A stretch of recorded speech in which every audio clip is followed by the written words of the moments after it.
Okay, now, the subject of our conference, imperialism, could not be more topical, could not be more on topic. Today there are influential writers and politicians who openly proclaim the triumphant emergence of an American empire. Now, some writers, like Niall Ferguson, this English guy, say that the Americans, well, there could be an American empire. We're having an American empire, but Americans don't have the stamina to keep up an empire, sadly. Others like Walter Williams, whom I respect, the economist George Mason, says Americans today are not as good as they were in the Greatest Generation. They don't have the courage to have an empire. But many people are saying we do have an empire, and all the better for it. We are supposed to be the reincarnation of the British Empire, bigger and better, and also a new and infinitely more powerful Rome. There are a lot of people who thrill at that. We will rule the world through our ever-growing stockpile of nuclear weapons, against whom, by the way? Through militarizing the space above the earth and monopolizing the military uses of space, through electronic technology that can eavesdrop on every single communication everywhere, and through all the other products of the capitalist system that the government appropriates to its own purposes. And when you hear about so-called defense expenditures or war or threatening war or attacking, keep in mind what's going on and what always goes on. And that is that the magnificent American wealth machine produces the means that then the government takes, siphons off for its own aggressive purposes. The great classical liberals opposed war and what led to war, military buildups and imperialism. The more consistent and so-called doctrinaire of these libertarians were the more doctrinaire they were, the dogmatic and so on, the more bitterly they opposed war. Frederick Bastiat, the great Bastiat, for instance, the great Herbert Spencer, Richard Cobden and John Bright, the leaders of the Manchester School who brought free trade to England. They were against war for some obvious reasons and for some not so obvious reasons. War means ruined lives, devastation, and death. That's why governments are anxious to keep the pictures of war from their people. Our own government doesn't even permit showing photographs of all the flag-draped coffins that arrive at the Dover airfield base every day, or rather every night, secretly arriving and then dispersed throughout the country. Also, war works against everything that's built up by the system of voluntary interaction based on the principle of private property. It is the opposite of civilization. As Ludwig von Mises said in his book Liberalism, the Greek philosopher Heraclitus was wrong. It's peace, not war, that is the father of all things. More subtly, the libertarians of the past and of today set themselves against war because it always enhances the power of the state. Maybe you've heard the phrase, war is the health of the state. Murray Rothbard introduced it into libertarian thinking. It stems from Randolph Bourne, an anti-war radical from the time of the First World War. Murray stressed this idea because that is what history has demonstrated. And you can read about it in detail in Robert Higgs's indispensable work, Crisis and Leviathan, where he shows how our wars have expanded the oppressive power of the American government over 150 years now. The founders of the American Republic looked on the great monarchies of Europe as military machines, which indeed they were. They were engaged in constant warfare with each other to build up their empires around the world, meanwhile oppressing their own people and grinding taxes, ever higher taxes, out of their subjects. George Washington, in his farewell address, stated that, quote, "The great rule of conduct for us in regard to foreign nations is, in extending our commercial relations, to have with them as little political connection as possible." Richard Cobden, who was the great activist and theorist of classical liberal anti-war and anti-imperialist ideas in the mid-19th century, put that quotation from Washington on the title page of his first published work. Thomas Jefferson wrote, "I am for free commerce with all nations, political connection with none, and with little or no diplomatic establishment." In his second inaugural address, Jefferson warned against entangling alliances with any foreign country, because that was a sure way to get us involved in wars that were none of our business. Now, James Madison is often considered the father of the Constitution. This is what Madison had to say about war. Of all the enemies of true liberty, war is perhaps the most to be dreaded, because war comprises and develops the germ of every other. War is the parent of armies. From armies proceed debts and taxes, and armies and debts and taxes are the known instrument for bringing the many under the domination of the few. In war, too, the discretionary power of the executive, the president, is extended. This is the father of the Constitution. No nation can preserve its freedom in the midst of continual warfare. Elsewhere, Madison wrote, "It may be a universal truth that the loss of liberty at home is to be charged to provisions against dangers, real or imagined, from abroad." Well, in recent years, we have to actually illustrate the loss of liberty at home. It's all over the place. And these politicians are so short-sighted. All they care about is the next election. There's one, of course, magnificent and heroic exception, a friend of the Mises Institute, congressman from Texas. But aside from him, I think it's literally the case. All they think about is their own re-election. What's going to happen 10 or 20 years from now with different people in charge doesn't matter to them. Supposing that someday the Republicans lose control of the presidency, I mean, is that conceivable when the dollar collapses and we go into a tailspin? Well, then there might be a few spectacular killings, and then they'll start arresting, throwing into some gulag somewhere, pro-life activists, could be considered having links to terrorism, as they would say, pro-gun activists, right? Militiamen, or anybody else who connected with a hate group. But why should the people who temporarily have control of the police power care about that? That only holds for the future.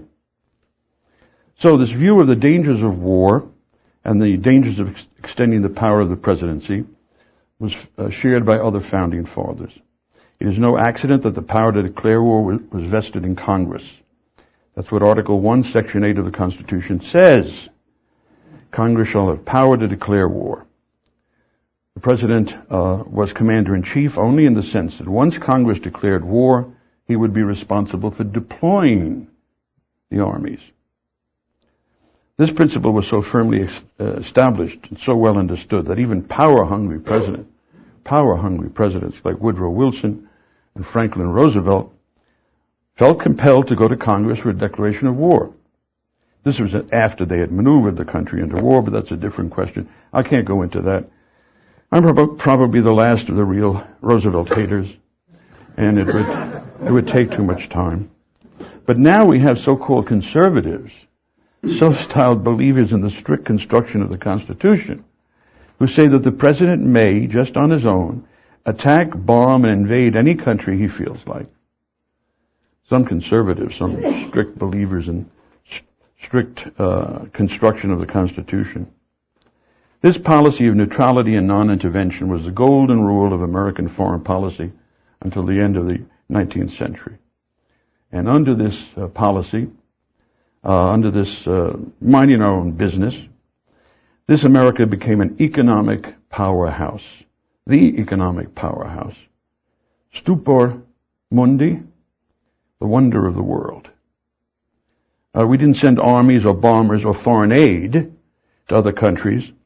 Rather, the American attitude was that the United States should set an example and be a beacon to the world, showing what a free people can achieve. That, by the way, was the meaning and the point of that statue in New York Harbor, which the French people sent us as a birthday present 100 years after the Declaration of Independence. The statue has nothing to do with immigration.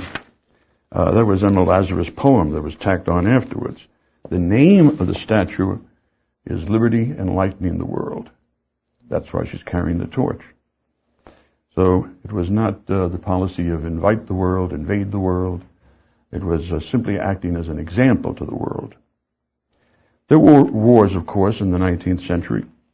The War of 1812, the war against Mexico, the final awful ordeal of the 1860s. But there were always opponents of those wars. In the War of 1812, New England was on the point of seceding from the Union. In the Mexican War, a congressman from Illinois named Abraham Lincoln denounced President Polk and his war. But a few years later, the same Abraham Lincoln was responsible for the greatest bloodletting in American history. 620,000 dead. That's pretty much as in all the other wars put together. Well, we can't get, there are other people here who know a lot more about that awful ordeal, how we got into it in the aftermath than I do. But there's this continuing prejudice in the back of everybody's mind against the South. But one little point about the War for Southern Independence, which a lot of people call the Civil War. Gore Vidal, maybe you've heard of him and seen his stuff. He's as good on foreign policy as he's bad on economics. But he got into a lot of trouble with the New York intellectuals when he wrote that those people up there cared a lot more about the Spanish Civil War than they ever cared about the American Civil War. And that got under their skin because it was true. It hit a bullseye, hit a nerve, and of course, Gore Vidal was labeled an anti-Semite. Now, the most prominent anti-war movement in the 19th century came at the time of the Spanish-American War and the war against the Philippines. Our first war in Asia. We are now up to our 6th and 7th Asian wars. The fever for war against Spain was hyped up by the alleged unspeakable sufferings of the Cubans at the hands of the unspeakable Spaniards. The U.S. Navy ship, the Maine, exploded in Havana Harbor. What was it even doing in Havana Harbor? After ultimatums to Spain, President McKinley got the war he was aiming for all along. Now, meanwhile, a cabal had been operating behind the scenes in the American government, very similar to the neoconservative cabal that got us into the Iraq War.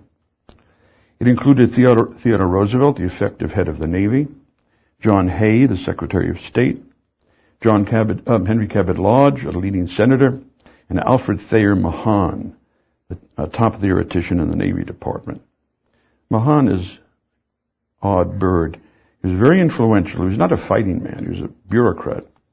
Spent his time writing books pushing for bigger and bigger budgets for the Navy. In 1893, he published a work, The Influence of Naval Power Upon History. Talk about humanitarians. In Germany, the Kaiser loved the book, had it translated into German, and sent it to all his naval commanders. It fueled the naval war race between Germany and England that was so fateful for the world. In Japan, the naval officers loved the book, used it to build up the Japanese Navy. The same thing happened in other imperialist countries. So Mahan contributed greatly to the mad and very scary armaments race among the great powers. What Theodore Roosevelt and his buddies were aiming for was to make America into a world power, with colonies like the other countries. They loved and admired power and military force. They favored what they called the large policy. The small policy was what used to be the traditional American way, minding our own business and keeping our distance from world politics and the wars that came with playing a big part in world politics. But this cabal had contempt for that small policy. They didn't understand really what the life of ordinary decent Americans was. Mahan was a lifelong bureaucrat. Theodore Roosevelt and Henry Cabot Lodge were owed money. They looked down on people who worked for a living in the hustle and bustle of the marketplace, considered it faintly ridiculous. And it's no accident that today's neoconservatives love Theodore Roosevelt. That I can understand. What I can't understand is what Theodore Roosevelt is doing on Mount Rushmore, along with Washington and Jefferson. Lincoln makes more sense. But how come whoever that sculptor was who created Mount Rushmore, how come he gets to select the 4 greatest American presidents? And everybody has to pay attention to that. At the Mises Institute, we have our own list of the greatest presidents. Grover Cleveland might be included, or especially Martin Van Buren, both from Buffalo, New York. But my own sentimental favorite is Zachary Taylor, who got sick at his inaugural party and died a month later. The idolization nowadays of Theodore Roosevelt is a bad sign. He was an unabashed, out-and-out American imperialist, as today's neocons are. When the war with Spain came, he and his co-conspirators were ready with their plans. William McKinley had promised not to annex an inch of territory. But once Spain was beaten, the United States annexed Puerto Rico, established a protectorate over Cuba. Worst of all, America forced Spain to cede the Philippines. Now the boundaries of the United States are not this continental stronghold, this impregnable fortress that we had in the North American continent, but 7,000 miles away on the other side of the Pacific, in the middle of a fierce rivalry among the imperialist powers. There were some who were already beginning to talk about the coming inevitable war with Japan. The Filipinos weren't happy to exchange one imperialist master for another, so we had to send an army to the Philippines to suppress a rebellion, just as our invasion and occupation of Iraq has created what they call an insurgency. Funny how people don't like to be invaded and occupied by foreigners. The decision to annex the Philippines, the vicious war against the Filipinos, about 200,000 men, women, and children killed, generated an anti-war movement, the Anti-Imperialist League, which I think one of my colleagues will be addressing in a little while. It included people like Andrew Carnegie, Mark Twain, the famous philosopher William James, Carl Schurz, the leader of the German-American community, and others. And among these anti-imperialists, among the most outspoken of them, was William Graham Sumner. William Graham Sumner. Very interesting man. He was the most famous social scientist of his time, the end of the 19th century, first professor of sociology in the country at Yale, and a hardcore libertarian. That's when professors of sociology could be libertarians. He advocated the gold standard, always argued against every scheme for inflation, opposed coercive labor unions, defended the rights of non-union workers. Those are the unions and historians, of course, called scabs. He opposed what he called plutocrats. But by plutocrats he meant men of wealth who use the government instead of the market to gain and increase their wealth. As part of this opposition, he fought against the protective tariffs to the point where the Republican trustees of Yale tried to get him fired. He also tried to influence public opinion. One of his best-known essays is called The Forgotten Man. Who is the Forgotten Man? Well, Sumner says, let's say that two social reformers get together, A and B, and they plan to help someone who's in dire straits, C. Now, C might be in dire straits because of his bad habits, his bad lifestyle, or because of bad luck. The social reformers A and B wanted to help C from their own funds, by appealing to others for their donated funds. There would be no problem. That would be one thing. But instead, what they do is to target D, the forgotten man, and force him to give up some part of his money to support poor C. Now, D, the forgotten man, is a productive member of society. He works hard for himself and his family. He's not a burden to society, instead he contributes to it. He's a quiet man, doesn't like to make a fuss, doesn't ask for special favors from others, especially from the taxpayers. He obeys the laws, pays his taxes, asks for nothing further than to be left alone, to work for himself, to accumulate as much wealth as his talents will allow him to, and to leave his children better off than he was. Everyone celebrates and praises the social reformers A and B. They applauds their compassion in helping poor C. Everyone loves that. But they don't pay the slightest attention to D. They forget about him, although he's the one who keeps the whole system running through his work and his life. And Sumner adds, interestingly, sometimes forgotten man is a woman. Well, in 1899, Sumner gave a talk in New Haven. It was entitled, "The Conquest of the United States by Spain." That's after our great, glorious victory over the Spanish wooden fleet. That had, of course, been placed under the protection of the Virgin Mary, so the Spaniards thought they were invincible. But Spencer said, "The conquest of the United States by Spain." What could he mean by that? We'd kicked the hell out of Spain. The American people were deliriously happy, north and south. Sumner defined the issue. We have beaten Spain in a military conflict, but we are submitting to be conquered by her on the field of ideas and policies. Nations, as well as individuals, have a character, they have a signature. America originated in a revolt against imperialism. It's called the American Revolution. Our country was dedicated to the inalienable rights to life, liberty, and the pursuit of happiness, which of course was understood to include the right to private property. The Constitution of the United States was composed to establish a government of strictly limited powers, decentralized and multiply divided, to ensure the maximum of freedom. That was the vision of the Founding Fathers. There would be no armies except a militia, which would have no functions but those of the police. The Americans would have no regal court, no pomp.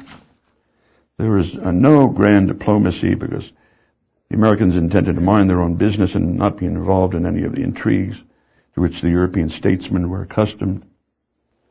Our fathers, this is Sumner, our fathers would have an economical government, even if grand people called it a cheap and parsimonious one. And taxes would be no greater than absolutely necessary to pay for such a small government. The citizen was to keep all the rest of his earnings, use them as he thought best for the happiness of himself and his family. But Spain, that was America. But Spain, Sumner says, chose a different road. A Spanish blessing goes, "May God deny you peace, but give you glory." Well, they chose glory and empire. And the Spanish Empire was glorious.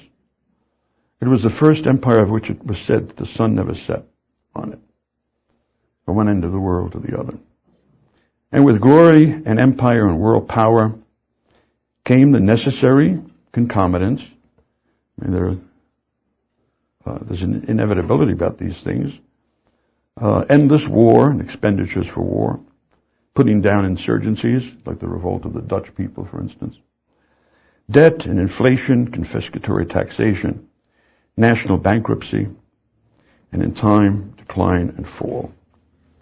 And Sumner says that is the point where Spain is now. And the United States has entered onto that path. Sumner even mentions a semantic trick that the American imperialists were trying to play. They called anyone who wanted to stick to the traditional American policy isolationists. You've heard the term? The term is now over a century old. It's argument by terminology. It's probably the best example of that, even better than calling the U.S. government's military arm the Defense Department. Some Defense Department, after spending trillions of dollars, when 9/11 came, they couldn't even defend their own headquarters. And now anything the Pentagon wants to squander money on is called defense expenditure. But isolationism is an even better semantic fraud. And Sumner already had his answer to. In a world of incessant fighting, devastation, and death, who would not choose to isolate himself and his family and his country in the peaceful pursuit of happiness? But isolationist in the sense that the empire builders use the term, how ridiculous is that? In the traditional American policy, Americans traded with peoples all over the world. Our ships went to China, to Europe, to Latin America. And we traded with anybody who was anxious to trade with us, and most of them were. We could invest money anywhere in the world where people welcomed American capital, and most of them did. Sumner was a great social scientist, so naturally he held that the laws of nature and human nature are just as valid for Americans as for anyone else. And if we go along a certain path, we have to take the consequences the way other people did. America seems to have chosen the way of empire. But, Sumner concluded, yet this scheme of a republic that which our fathers formed was a glorious dream, which demands more than a word of respect and affection before it passes away. And that's what I believe. Finally, quoted a lot of great libertarians. I'm going to quote somebody who was definitely not a libertarian. Hermann Goering. Hermann Goering was one of the top Nazi leaders among those put on trial at Nuremberg. He was a very evil man, but he was a shrewd man when it came to politics. G.M. Gilbert was an American psychiatrist who interviewed Goering and the other defendants at Nuremberg. One day, this is what Hermann Goering told him. Naturally, the common people don't want war, neither in Russia, nor in England, nor in America, nor for that matter in Germany. But after all, it is the leaders of the country who determine policy. And it is always a simple matter to drag the people along, whether it is a democracy, a fascist dictatorship, or a parliament, or a communist dictatorship. Now, Dr. Gilbert, the good American sheeple, retorted that in a democracy, people have a voice. They decide. In the United States, he added, only Congress can declare war. That was America 1946. But Goering had the last word. Oh, that is all well and good, but voice or no voice, the people can always be brought to do the bidding of the leaders. All you have to do is to tell them that they are being attacked and denounce the pacifists for lack of patriotism and for exposing the country to danger. It always works the same way.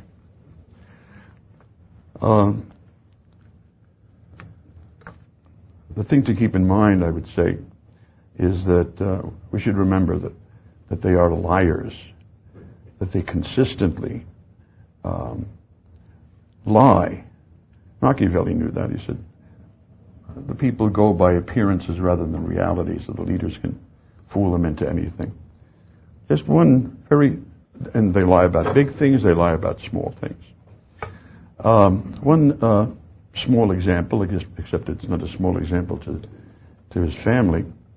Everybody remembers Jessica Lynch and the fabrication, the total lies on the front page of the Washington Post of this heroic woman, had to be, of course, a woman, who fought to the last cartridge, and then she took out her Bowie knife or whatever, and had been brutally raped.